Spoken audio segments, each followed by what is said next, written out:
자, 반갑습니다. 주주 여러분들, 주식의 제왕입니다. 이번 시간에 두산 에너빌리티 말씀을 드리려고 하고, 이 두산 에너빌리티가 최근에 이 하락을 보여주고 있는데, 이 최근 주가 약세 자체는 여러 가지 요인들이 동시에 작용한 복합적이고 굉장히 구조적인 흐름이다. 굉장히 구조적인 흐름이다라고 말씀을 드리고 싶은데, 이 부분들, 이 주식이 떨어졌다 해서 그치지 않고 왜 떨어졌고 어떠한 의미들을 가지며 결국에 어떠한 기회로 이어질 수 있는지 이 부분 차근차근 설명을 드리려고 이렇게 아침부터 영상을 찍어드리고 있습니다. 지금 영상 찍어드리는 시간 6시 57분, 이렇게 아침부터 제가 찍어드리고 있는데, 이만큼 우리 주주 여러분들에게 정말 알려드리고 싶은 내용들 많이 가지고 왔고, 꼭 집중을 해서 봐주시면 감사하겠습니다. 영상 시작 전에 이 구독과 좋아요 버튼 한 번씩 부탁드리면서, 지금은 이 기회들을 잡아가고 버텨 나가야 되는 시기입니다. 댓글로 기회라고 하나 남겨주시면 감사하겠습니다. 지금 이 기회들, 우리가 무조건적으로 잡아가야 되는 이 기회다라고 생각을 하면서 기회다라고 한번 달아주시면 감사하겠습니다. 자, 차근차근 설명을 드려보자면, 먼저 6월 말부터 6월 30일에 두산 에너빌리티가 최고가 72,200원을 달성을 하고 단기적으로 이 과열권에 진입을 했다라고 말씀을 드릴 수가 있겠습니다. 이 RSI 지표가 70을 넘고 거래량 자체가 급증하지 않았습니까? 이 거래량 자체가 급증을 하고 단기적인 매수세 자체가 많이 몰리는 상황이 이루어졌습니다. 그리고 6월 27일부터 30일 이틀 연속 급등한 이후에 7월 초부터는 자연스러운 숨 고르기 구간에 들어갔다라고 봐주시면 되는데, 흔히 말씀을 드리는 이 눌림목 구간입니다. 이때는 어떻게 나온다고 했죠? 상황들이 눌림목이 발생이 됐을 때는, 이렇게 눌림목이 발생이 됐을 때는 어떠한 현상들이 일어나느냐, 단기적으로 이 차익 실현 매물들이 출회가 되면서 기술적인 조정들이 발생을 한다. 근데 이 조정이 단순한 기술적 흐름만으로는 설명해 두진 않고 정책적인 리스크가 겹쳐져 있다. 이 정책적인 리스크가 겹쳐져 있다라고 이해를 해 주시면 됩니다. 이번에 나온 이슈 중에 가장 최근에 이슈가 되었던 게 무엇이 있었죠? 이 두산 에너빌리티의 이 김정관 사장, 즉 이 마케팅 부문의 사장으로 있는 김정관 사장님이 산업통상자원부의 장관 후보로 지명이 되었죠.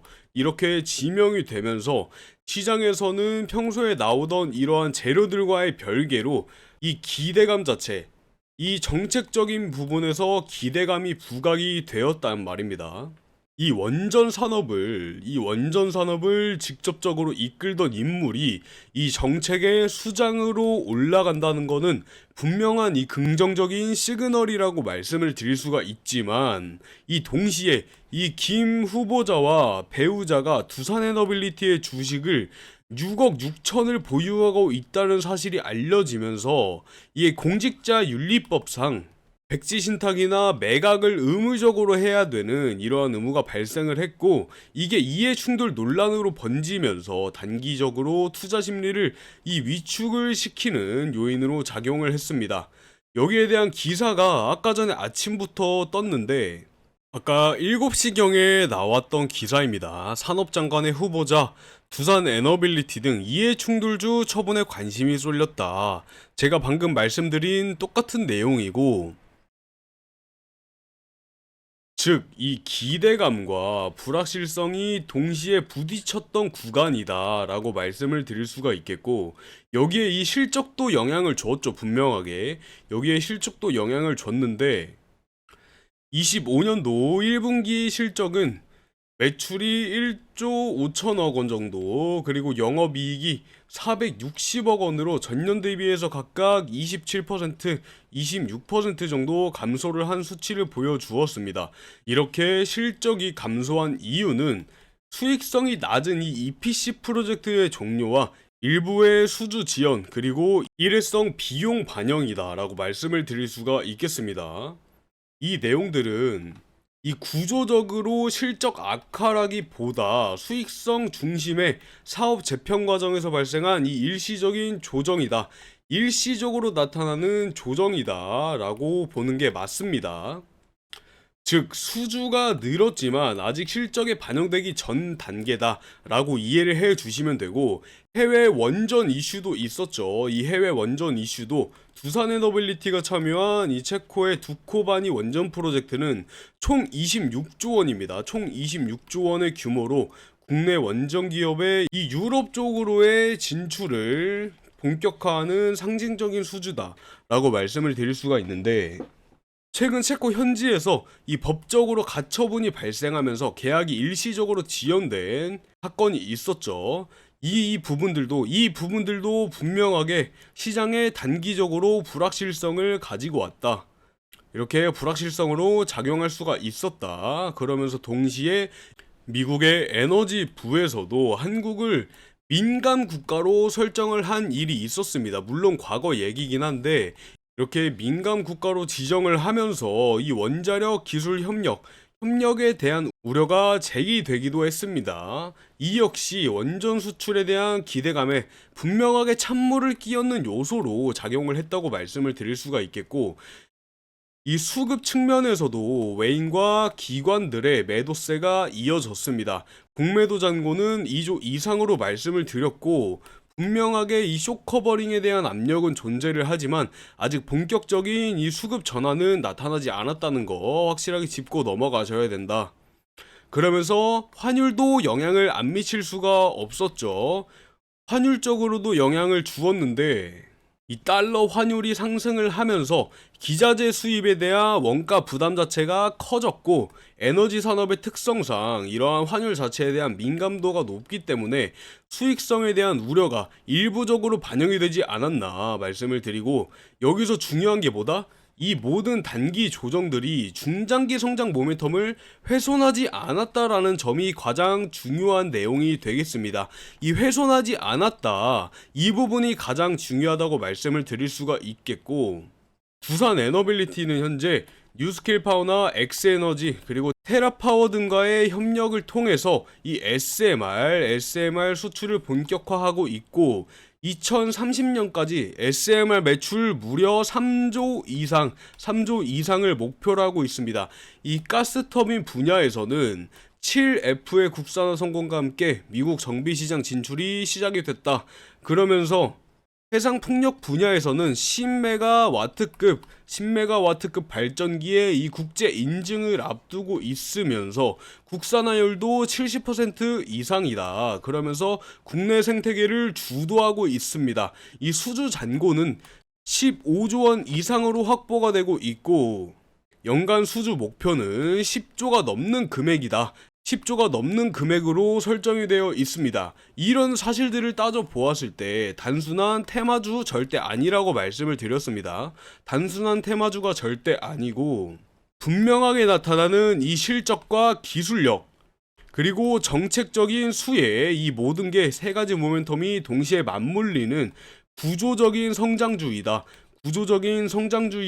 라는 뜻이 되겠고, 정리를 해보자면 지금 나타나는 주가의 약세는 이 단기적으로 일어나는 이 과열에 대한 해소라고 말씀을 드릴 수가 있겠고, 정책에 대한 불확실성이나 실적 반영 지연, 해외 변수, 수급 조정, 환율 부담 등 굉장히 많은 요인들이 겹쳤기 때문에 무조건적으로 한 번은 나타났어야 되는 과열 진정 구간이다.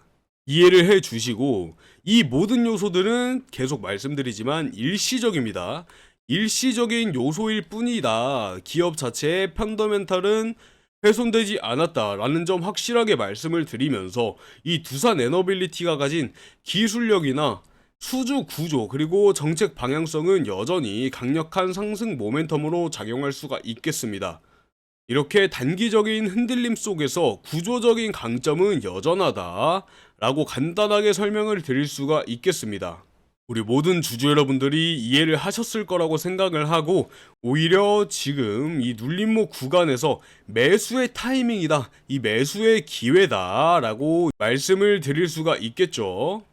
자, 우리 주주 여러분들 걱정하지 않으셔도 된다 라고 말씀을 드리면서, 오늘 아침도 기분 좋은 하루 되셨으면 좋겠습니다.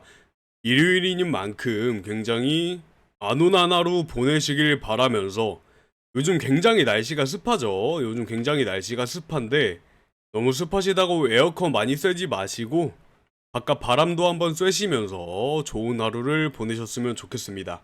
자, 다시 이어서 말씀을 조금 드려보자면, 이 두산 에너빌리티의 SMR에 관련된 내용들을 조금 더 말씀을 드려보겠습니다.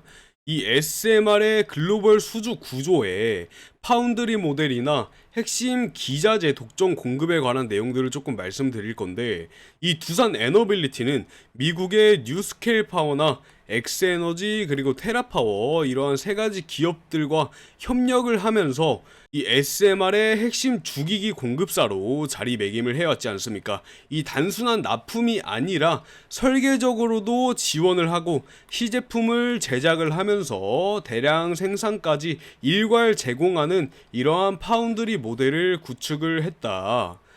그리고 향후에 5년간 SMR 50기에서 60기에 대한 수주 가능성 굉장히 높다, 이렇게 전망을 말씀을 드릴 수가 있겠습니다. 이 SMR 시장은 2035년도까지 400조에서 630조 정도의 규모로 예상이 되면서 성장 가능성 굉장히 높다 말씀을 드릴 수가 있겠습니다. 이렇게 간단하게만 놓고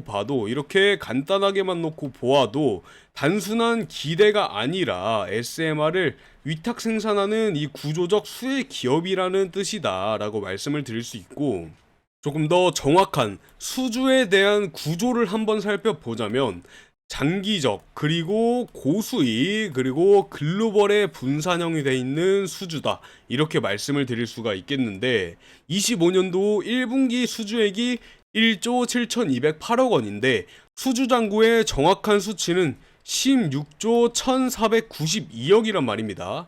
즉 역대 최고 수준입니다. 지금 쌓여있는 수주잔고가 최고 수준이고, 체코 원전이 3.8조 원, 그리고 사우디 원전이 6.7조 원, 그리고 중동이나 동남아 가스 복합 발전소 등 글로벌 수주의 다변화가 지금 굉장히 일어나고 있는 시점인데, 이러한 수주 구조도 향후에 5년간 연 4조 원 이상의 대형 원전 기자재 수주가 가시화되고 있는 상태입니다. 이러한 수주 구조가 단기성 프로젝트가 아니라 장기적이고 고부가 가치를 지니고 정책 연계형 수주다라는 점이 핵심이다라고 이해를 해주시면 되겠죠. 그리고 두산 에너빌리티가 가지고 있는 또 다른 이 기술력에 대해서도 말씀을 드려야 하는데, 이 기술력이 뭐가 있어요? 가장 중요한 SMR, 즉 원전 쪽 내용이 있고, 가스터빈이나 수소터빈 그리고 풍력까지 정말 이 다방면으로 에너지원들에 대한 사업들을 진행을 하고 있습니다. 이러한 부분들이 국내에서 유일한 수직 계열화가 잘 돼 있는 기업이고, 국내 유일의 이 원전 주기기 제작사로서 7F, 아까 말씀드렸듯이 7F 가스터빈의 국산화를 성공을 시켰고, 7F 가스터빈은 미국의 정비 시장으로 진출을 할 예정입니다. 시장 규모만 대략 1조 원 이상으로 측정이 되고 있고, 수소터빈에서도 수소 50% 혼소를 성공을 하면서 이제 100% 수소 전소까지도 개발을 하고 있는 중에 있습니다. 그리고 풍력 쪽에서는 10메가와트급 해상풍력 발전기를 국제 인증받을 예정이며 국산화율을 70% 이상 앞두고 있는 상황입니다. 즉 두산 에너빌리티는 단순한 제조사가 아니라 지금 다가오는 이 에너지 전환 시대의 기술 플랫폼 기업이다. 이 기술 플랫폼 기업이다라고 봐주시는 점이 가장 중요하겠죠. 그리고 이 정책적인 방향성까지도 말씀을 드려보면, 현재 정부에서 추진 중인 이 에너지 믹스 전략의 중심축에 서 있다라고 말씀을 드릴 수가 있으면서, 최근 이슈가 됐던 이 김 사장님의 산업부 장관 후보 지명에 대한 이슈가 이 정책적인 수혜에 대한 기대감으로 주가가 급등하게 만들었고, 정부 자체는 이 원자력과 신재생 에너지 양축에 대한 전략을 추진하고 있는 등 두산 에너빌리티라는 기업이 이 양손잡이 전략으로 두 가지 모두 다 대응이 가능하다라는 이점이 있습니다. 그리고 정부에서 이 SMR에 대한 특별법, 그리고 해상풍력에 대한 특별법 이렇게 통과를 시켰고, 이러한 사실들은 이 두산의 사업 확장에 대해서 직접적인 제도적 기반을 마련했다라고 이해를 해주시면 되겠습니다. 정리를 해보았을 때 이 정책들이 바뀌어 나가면 기업이 흔들리는 게 아니라 이 두산을 중심으로 이 정책들이 설계되고 있다라는 흐름이 나타나고 있습니다. 지금 이 두산이 그만큼 중심에 서 있다라고 말씀을 드릴 수가 있겠고, 25년도 1분기 매출이 3조 7,500억 원 정도 되고 영업이익이 1,500억 원 정도 된다 말씀을 드렸는데, 성장 사업에 대한 비중은 얼마 정도 돼요? 1분기에는 54% 정도로 나타나던 비중이 4분기에는 78%까지도 확대될 수 있는 전망들이 나타나고 있습니다. 이렇게 성장 사업 비중이 크게 상승할 것이다 라는 말씀을 드리면서, 이번 연도에 지금 영업이익에 대한 이 가이던스는 분명하게 이 실적 개선에 대한 본격화가 이루어지고 있다 말씀을 드리면서, 실적은 아직 반영 초기 단계이지만 당연하게도 이 수주가 실적으로 전환되는 구조적 흐름은 이미 시작이 되었습니다.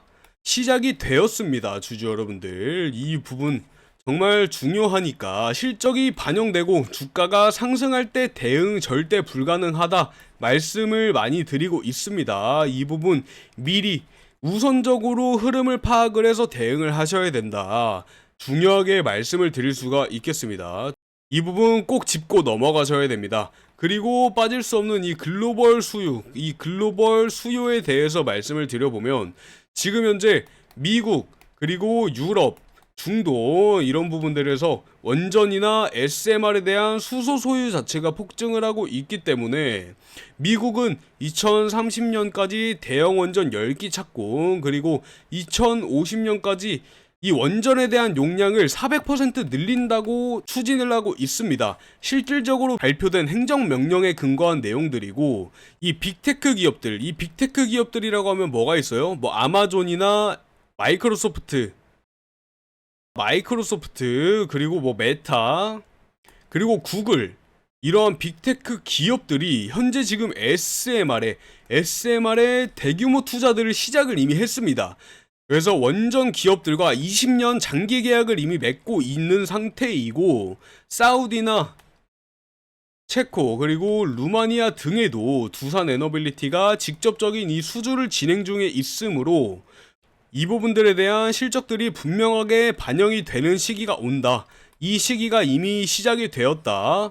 그리고 수소나 풍력, ESS 등에서도 국제 실증 프로젝트가 다수 진행이 되고 있는데, 계속해서 말씀을 드리고 있습니다. 국내에서도 단순한 테마주가 아니라 글로벌 에너지, 이 글로벌 시장에서 에너지 패러다임의 변화에 올라타고 있는 이 구조적인 수혜주이다, 인지를 해주시면 되겠습니다. 이런 사실들을 놓고 보았을 때 이 두산 에너빌리티라는 기업의 이 거대함이 느껴지지 않으십니까? 분명하게 절대 단기적으로 봐야 되는 기업이 아니라 무조건 중장기로 가져가야 되는 기업입니다. 괜히 국내의 대장주다, 국내 원전 시장의 대장주다라고 불리고 있는 게 아닙니다, 주주 여러분들. 계속 말씀을 드리고 있죠. SMR은 뭐 글로벌 파운드리 모델 구축부터 50기 이상의 수주 가능성 다분하고, 이 부분에 관한 수주 잔고조차도 16조 원 이상이다. 그리고 굉장히 장기적인 고수익을 볼 수 있는 구조다. 그리고 기술적인 면에서도 원전이나 가스터빈, 수소, 풍력 국내 유일무이다. 국내 유일무이한 수직 계열화가 돼 있는 상태이다. 그리고 현 정부에서 밀어주는 이 산업부 장관에 대한 지명과 SMR이나 풍력 특별법이 통과되고 있고, 실적으로 따져봤을 때 성장 사업에 대한 비중 자체가 확대가 되면서 영업이익의 가이던스가 3,700억 원입니다, 주주 여러분들. 그리고 마지막으로 글로벌 시장에서 미국이나 유럽, 중동에 대한 수요들이 폭증하고 있는 상황이다. 폭증하고 있는 상황이고 두산 에너빌리티가 직접적으로 수주를 진행하고 있는 상황이다. 이러한 모든 부분들을 따져 보았을 때 지금 나타나고 있는 이 눌림목 구간 얼마나 중요한 기회이겠습니까, 주주 여러분들. 지금 여기에서 매수를 안 할 이유가 있다 말씀을 해 보십시오. 지금 매수를 하면 안 된다 하는 이유들을 설명을 해 보십시오, 주주 여러분들. 이 구조적인 성장주 자체는 이렇게 미리 발견을 한 사람만이 나중에 웃을 수가 있는 겁니다. 이러한 부분들 제가 지금 미리 말씀을 드리고 있는 거고, 나중에 후회하시기 전에 지금 제 영상을 보시는 분들은 하나같이 다 준비를 하셔서 많은 수익 벌어가셨으면 좋겠다라는 거, 제 마음 알아주셨으면 좋겠습니다. 자, 주주 여러분들, 구독과 좋아요 버튼 한 번씩 부탁드리면서 댓글로 기회라고 한번 남겨주시면 감사하겠습니다. 지금 나타나는 기회 언제 또 다시 돌아올지 모릅니다. 이 주식 시장이라는 것 자체가 분명하게 이 변동성이 나타나기 때문에 이 변동성에서 대응을 무조건 하셔야 된다. 최대한 조금이라도 이득을 보는 방향으로 끌고 나가야 되지 않겠습니까? 이러한 부분들 정말 다 챙겨가셨으면 좋겠습니다. 이렇게 오늘 두산 에너빌리티에 대해서 말씀을 드려보았는데, 주주 여러분들의 이 방향성 확실하게 정해지셨으면 좋겠고, 이 부분들 안내를 해드리고 있으니까 꼭 한 번씩 제 영상 확인해 보신 분들은 이 구독과 좋아요 눌러주셔야 또 제 영상을 확인하실 수가 있기 때문에 반복해서 말씀을 드리면서 다시 한번 오늘 좋은 하루 보내시길 바라겠습니다. 다음번에는 더 좋은 유익한 정보들 가지고 돌아오도록 하겠습니다. 감사합니다. 주식의 제왕이었습니다.